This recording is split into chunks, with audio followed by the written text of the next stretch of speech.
السلام علیکم، بول نیوز کے ساتھ میں ہوں افشین قریشی۔ ہیڈ لائنز آپ نے جانی۔ اس وقت آپ کو خبر دے رہے ہیں کہ پاکستان اسٹاک مارکیٹ میں کاروبار جاری ہے۔ KSE100 انڈیکس 65,000 کی سطح سے نیچے آ گیا۔ KSE100 انڈیکس 64,647 پوائنٹس پر ٹریڈ کر رہا ہے۔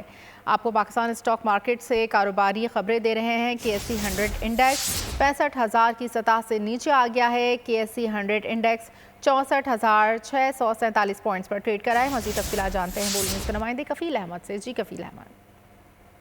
دیکھیے، پاکستان اسٹاک مارکیٹ میں آج جو ہے وہ سال کا دوسرا کاروباری دن ہے، اور مارکیٹ میں اگر ہم بات کر لیں، مارننگ کا آغاز جو ہے وہ پازیٹیو ہوا تھا اور تقریباً 450 پوائنٹس کا مارکیٹ میں اضافہ ریکارڈ کیا اس کی آپ نے، جس کے بعد مارکیٹ جو 65,000 کا لیول تھا وہ مارکیٹ عبور کرنے میں کامیاب رہی۔ تاہم اس کے بعد اگر جو دیکھیں کہ پروفٹ ٹیکنگ جو ہے وہ دیکھی گئی ہے مارکیٹ میں، اور اگر ٹریڈ اسکرین اگر میرے کیمرے مین اس وقت دکھا سکے تو اس وقت 71 پوائنٹس کمی ہے مارکیٹ میں، اور 64,590 کے لیول پہ مارکیٹ ہے۔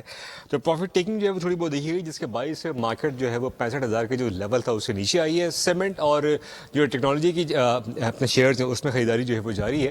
اوور آل اگر سینٹیمنٹ کی ہم بات کر لیں تو جو سرمایہ کار ہیں اور جو تمام بروکرز ہیں ان کا یہی کہنا ہے کہ سینٹیمنٹ پازیٹیو ہے، اور مارکیٹ میں والیومز جو ہیں وہ اچھے جو ہے وہ دیکھے جا رہے ہیں۔ اور اب نیکسٹ ویک کے اندر جو IMF سے جو 11 تاریخ کو جو ہے اجلاس، اس میں جو پاکستان کے لیے ممکنہ قرض کی جو رقم ہے اس کو موصول ہونے کے لیے جو اس کو دینے کے لیے باقاعدہ جو ہے وہ ڈیٹ اناؤنس کر دی جائے گی۔ اس کے علاوہ جو اوور آل سینٹیمنٹ ہے مارکیٹ میں پازیٹیو ہے، اور سرمایہ کاروں کو یہی کہنا ہے کہ آئندہ آنے والے دنوں کے اندر جو مارکیٹ ہے اس میں جو انڈیکس سبسکرائب کریں اور بیل دبائیں تاکہ کوئی خبر رہ نہ جائے۔